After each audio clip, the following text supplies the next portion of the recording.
বর্তমানে স্টার জলসার একটি জনপ্রিয় ধারাবাহিক তুমি আশেপাশে থাকলে মাঝে মধ্যেই বাংলা সিরিয়ালের নানা অস্বস্তিকর ঘটনা নিয়ে নেটপাড়ায় গুঞ্জন শুরু হয়। ঠিক তেমনই এই সিরিয়ালের ঘটনা। ধারাবাহিকে সম্প্রতি দেখানো হচ্ছে পারো আর দেবের বিয়ের মুহূর্ত।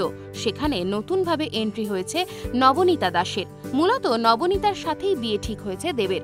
সেখানেই কোণে সাজানোর জন্য এগিয়ে এসেছে পার্বতী।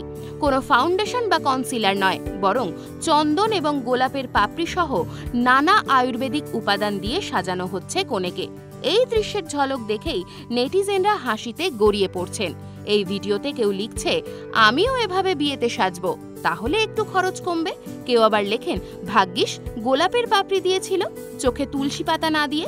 আরেক ব্যক্তি লেখেন, আস্ত গোলাপের পাপড়ি কিন্তু আইশ্যাডো হয়ে গেল, তাও গোলাপি আইশ্যাডো না হয়ে ব্রাউন।